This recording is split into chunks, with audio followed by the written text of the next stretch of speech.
Hello, for the guys in the back, there is still one row with seats here, so you can go come to the front.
Okay, guys, if everyone wants to be quiet now, because then we're going to start.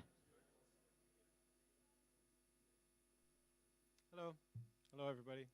Can you hear me all right? Or should I be really into the microphone? Yes, really into the microphone. Okay, let's see. Okay. My name is Paul Stavert. I'm an architect and a partner at Powerhouse Company. I studied here, actually, a long time ago. I did give a presentation here once while I was a student. But it's nice to be here. I just walked into the first floor. I realized it smells the same as it did when I studied here. I don't know how you do it, but I think it's something in the building. I would firstly will tell something about our company and about the projects we're doing, and then I will go deeper into the bunker. We are a collective of people, of architects. We really believe in our talent that defines our strategy and our goals. So everybody is always open to come up with ideas, and we really believe in the diversity of our people. On that, we have now four offices. One in Rotterdam, one in Oslo, one in Munich, and we have some sort of a sleeper cell in China. We stopped that a little bit with the COVID and with all the human rights violations. It's started to feel, a bit weird to keep working there. At the same time, we really enjoy doing projects abroad and experiencing new things. Besides being an architect, our founder, Nanne de Rue, also founded a development company together with Niels Jansen. It's called Company, Redevelopment Company. And 2 years ago, we also started our own construction company called Construction Company. And we are now also working to see if we can create a fund that can, rent out the buildings instead of selling them as a developer. So that means we have the whole cycle from, somebody has a hand. Why is there a hand? I just have to raise my voice? Okay. I will speak more louder. I feel a bit like I'm a singer in a band like this. Okay, you're welcome. So that way we can control the quality of our work because we can set our own rules. As an architect, you're really the least powerful person in the whole, ecosystem. By becoming a developer, you gain a lot more control, and by becoming an investor, belegger, you basically can control it all. So that is the why we started doing that. Does it flip? Yes. So this is our first project. Always show it. This is Villa 1. This is how we started our company. We started with Nanne and 2 interns. We had our office as a building site. And we worked very closely together with the contractor also to basically reinvent every detail and make it like a super custom design. This is still our DNA, so we are not a concept-driven architects firm, but we are a design firm that really believes also in the final details of a project. From there on, we did a lot of other stuff, a very wide variety, For example, here is the Essex office building with also very custom interior. I won't go into the details of all the projects. This is a Asse station, a giant triangular roof. This is an office interior we do for a lawyer in the Zuidas. This is a China project. It's the Loop of Wisdom, yes. And it's built at the start of a very big master plan, and it's like the first showcase museum kind of thing. Our first big housing project is the Amsoil Tower in Amsterdam. Started in 2013. From there on out, we did a lot of towers. Of course, here the Bunker Tower. Also working on District E next to the train station. I had in my presentation also the project we're doing now at Hofplein, a tower of 250 meters, which is really amazing. And I wanted to show it you all, but then I realized it's going to be on YouTube, and it's not been presented to the Welstand yet, so I cannot show it to you here. We also do smaller projects. We're really into wood, building with wood at the moment. This is a, how do you call it in English? Anyway, this is some sort of small museum, like an info center for Staatsbosbeheer. And this is a lecture hall in Tilburg, which is totally built out of wood. And we're also doing social housing in wood in Pendrecht in Rotterdam South. And of course, our own office. I don't know if everybody's seen it. This is the floating office in Rotterdam, most sustainable office in the Netherlands at least. Built for the GAC, the Global Climate Adaptation Center. And they are on the first floor. We are on the ground and on the in-between floor. It's a floating structure built out of wood with a 6x6 grid, very precise. We did it, we developed it, and we built it. It's try and find it. Yes, it's most of all, it's really an amazing place to work. We are on the water and we enjoy it. These summers were amazing, and I have a little video of people jumping into water. My last time was last Friday at Friday Night's Drinks, which got out of control and everybody ended up in the pool. So at least it's a lot of fun. Then the bunker. So we started in 2016 when the university basically put it up for sale, and everybody could make a bid. You had to make a design and you had to give a price. This was, of course, an icon in Eindhoven. It was not a monument at the moment, but everybody realized how special it was and how it was a brutalist icon to be. When it was built, Eindhoven looked like this. It's a bit strange to realize how empty it was in the 70s. Almost nothing. You can see the bunker there with there no neighborhoods around it yet. So it was actually the first. And it looked like a bunker. I think it was a nickname. Of course, it was used as the Mensa for a student. I don't know if you all know this history of the bunker. When I was a student here, the bunker was still kind of open, but it was built as a Mensa to eat, and all the how do you say that, studieverenigingen, they were in there. Of course, designed by Holland's biggest architect, Hugh Maaskant. He was very tall.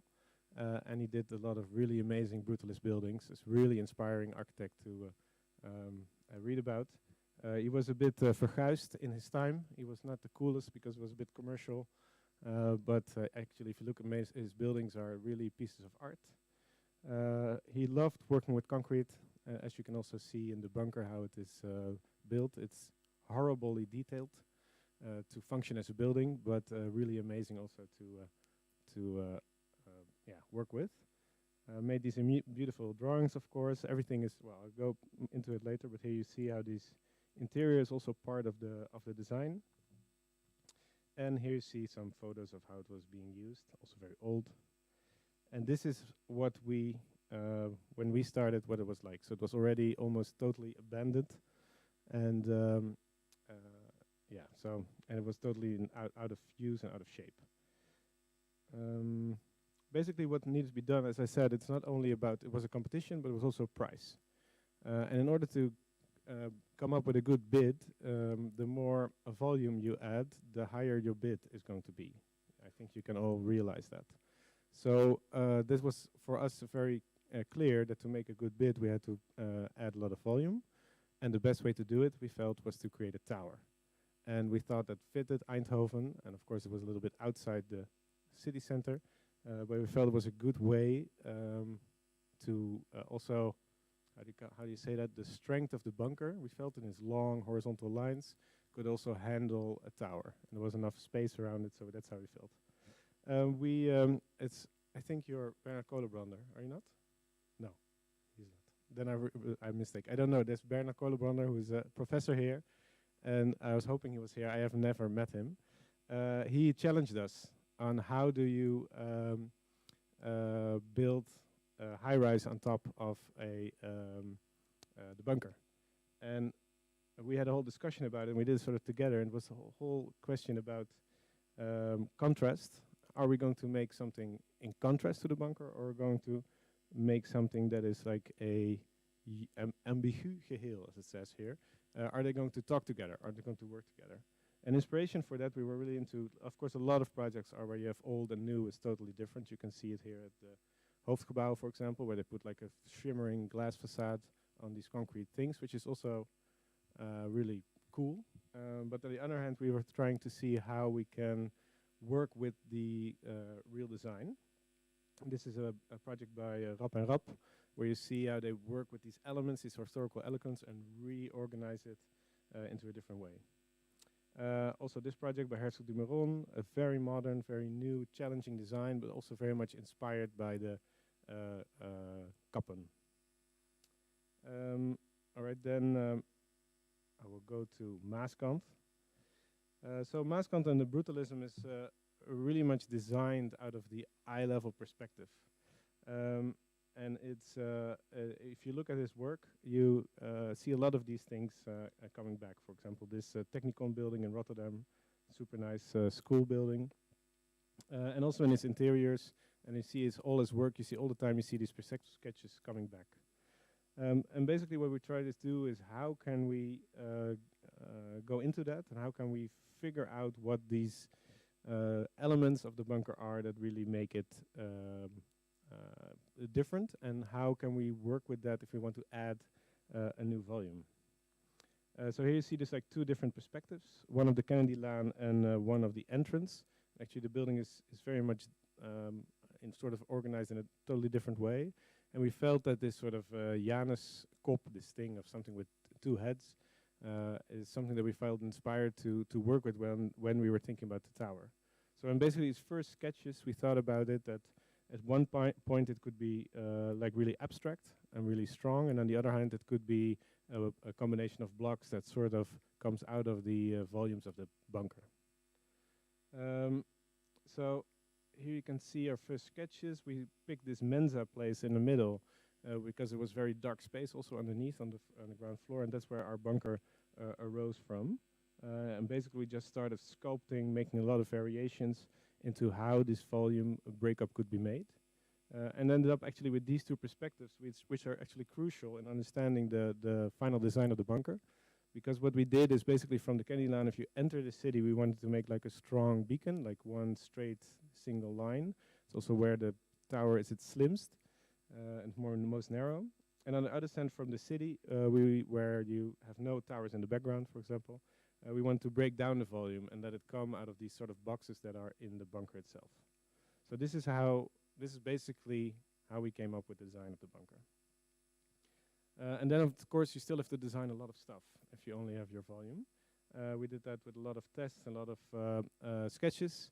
We sort of ended up with this design, as you can see, built now, where you can also see from this side how it's in its volume, it's sort of straight, flat thing, but you can also see how its horizontalness of the bunker is sort of added into the tower. This image, of course, with the District E in the background and the bunker tower here. And then this is already the photo, a real photo of what it is now. I haven't been here in a while. I was, before I came here, I just walked around briefly. I was really impressed by our own work, so that's really nice. I would say, yeah, of course, in a few months you can all see it up close. But I think some of the things came out really nice in its detailing. You see here also, if you look carefully, you see this is a straight line. Do you see my mouse? No. Oh, I'm trying to point stuff, but you don't see it. No, you Okay, well, you see on the left, you see a straight line, and if you look at the right side, you see that there are small breaks in its volume. So that's how we have the facade sort of sticking out. And of course, in the back, it's even more, where we really made these extra balconies to get that volume. And to make a volume, it's much easier than to make a building, of course. And if you look into this image, you can see how the facade line, for example, continues straight.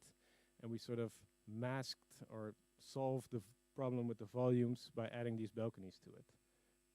Right, you see it going down.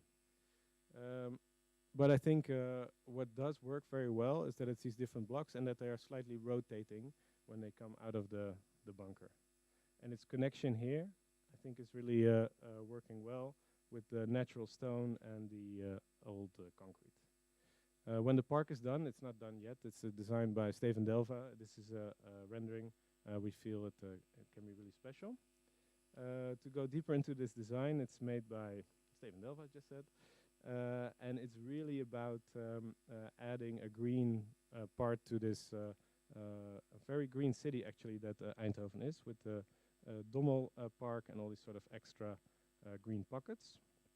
It's a highly sustainable building, of course, mainly in its water retention. So we really, together with the municipality, they picked this spot to really hold down a lot of water. And which actually is not always that easy, especially on the roofs when you want to use, and you want to add plants, and you want to add solar panels, and you want to hold water, and you want a not too heavy structure.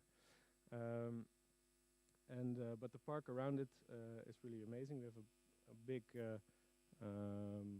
parking garage underneath the park, and on top is, as you can see here, is a green park. Can see here, and this is basically this water system. So the parking garage is one big pool of water you could see on top of it, and there's a wadi system that can hold the water and let it go in and out. And we've hidden the parking garage entrance into the green. So this is, I just showed you a picture of how we saw it. Well, if you when we started working, the bunker looked like this. It was in really, really bad shape. Of course, we worked together very closely with the Van Abbe Stichting, which is like a foundation in Eindhoven that tries to keep old buildings that are not old enough, but for Eindhoven are really old, but for the rest of the nation are not worth keeping. But they're very, very important. They, for example, that's what they have their name from. They made sure that the Van Abbe Museum was not demolished, but that it got a extension. So we really worked closely together, like how do we repair the concrete and how do we get it into a good shape. Well, basically we stripped the building totally bare till it's concrete, and we even, here you can see the cuts in the concrete. What we did, we had to take out a lot of pieces of the facade to get the machinery in. And then later on, they came back to join it all together. What we did for the concrete, it was a hard study, but in the end, the only way actually to do was to paint it. So the whole concrete, it's impossible to, it's too porous, like there's water coming in and there's all stuff coming down. So by painting it in a concrete color that matches the existing concrete and the a natural stone, we can conserve it for a long time. And this was also done, of course, with Welstand very closely in the lot and lots of tests, and we talked about it extensively, how we can keep this building. And also the repairs, oh, sorry, it's the wrong way. Also the repairs, we sort of agreed that you can see its history, you can see repairs. It's a bunker, for example, and it's not a pristine building. What we add is kind of pristine, as you can see, especially with the natural stone. We had a long discussion also with about the natural stone, also in terms of sustainability and in terms of material use. Turned out that when we did a lot of tests, that, for example, for the fire protection between the different buildings, the natural stone worked very well, which made it that we didn't have to use other fire protective material, which was very environmentally unfriendly, and that's sort of a different way how we came back to concrete as even in its material use even good properties. Um, and yeah, and of course I think this natural stone turned out really well. We had also always discussions, but there was also talk about how does it work to have natural stone all the way up with a 100-meter high building. But I think we really proven, if you now look at the top floor, you can still see the contrast in the concrete of in the stone, and I think it really complements it.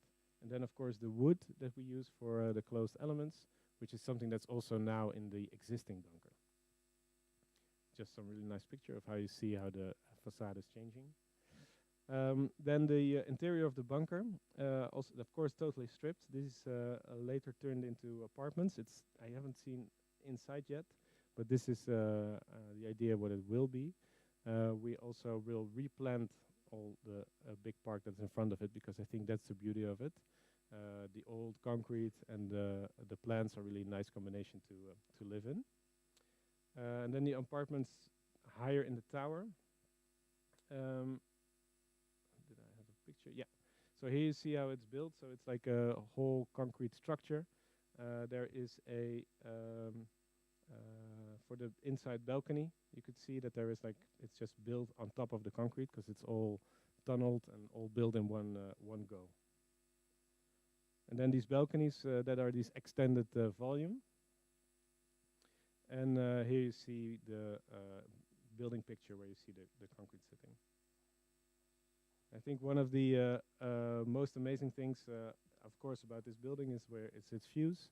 On the top floors we have the bands slowly going down. So you see here we have these thick bands on the bottom, and then the building goes up, the bands become more narrow and narrow to get this sort of light feel.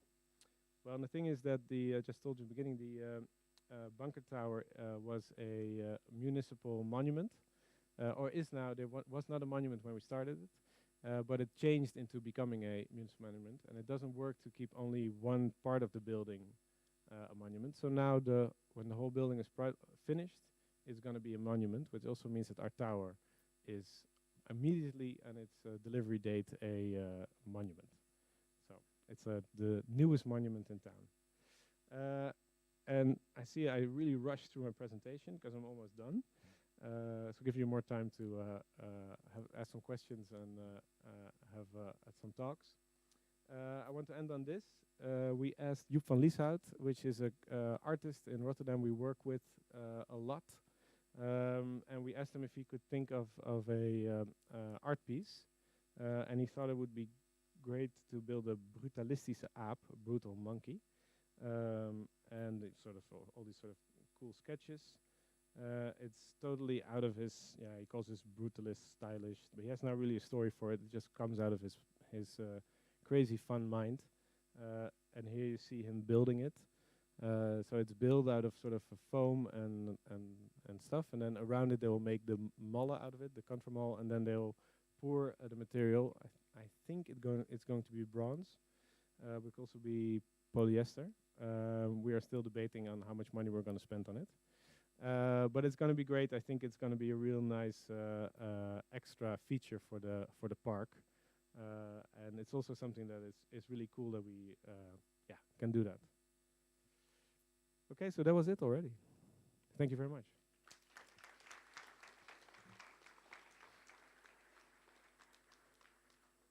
Any questions?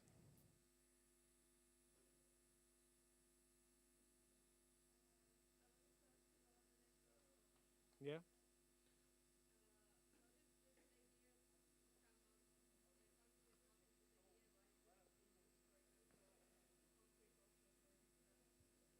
Yeah.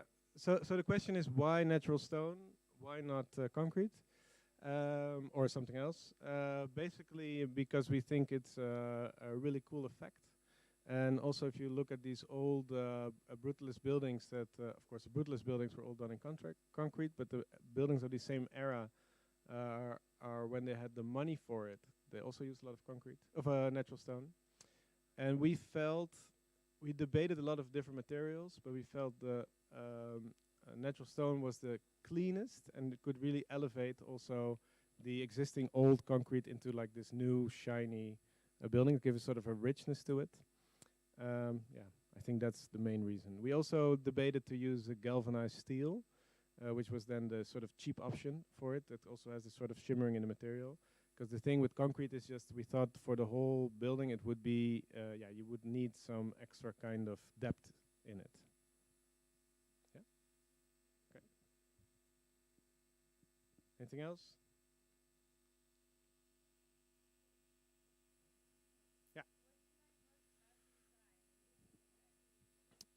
I actually like the most how we connected to the existing building. It's also because we worked a lot on that. I'm trying to go back. I don't know if it's possible because it will probably go slow. But the thing is that before we had on the ground floor, we just thought we make a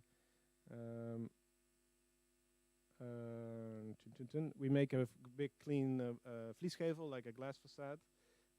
And then by thinking about how we can make it a building that comes out of the tower and that responds to it. Trying to get to it, I think it's too far. I think that is what I like the most. The way, yeah, this part of the design, I think if you see there, I think if you go look now, you see how also the natural stone and that corner. So I cannot really point, but you can see the concrete, the stone hanging on the left bottom. I think that turns out really well, and also how the buildings are connecting, and the idea that we don't break to it, but we make something that comes out. I think that works really well, and also we did quite some, yeah, making this bottom box, you could say, making it the way it is was not best for the functionality of the floor plans, for example, or for the functionality of the offices. So it's really done to work well with the existing building, and it's always a bit of a gamble when you're with everything when you're building how it will turn out. And now I just walked around it, and I was really satisfied with that piece particularly. Yeah. Okay.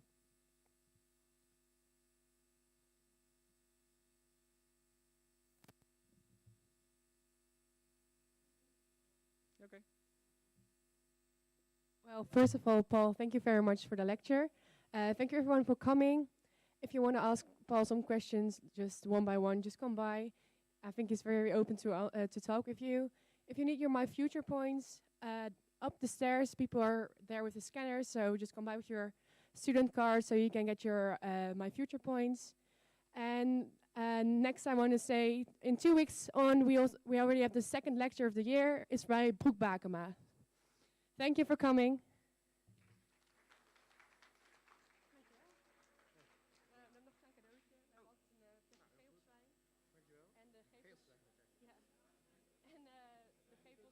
Magazine die we 1 keer, 2 keer in het jaar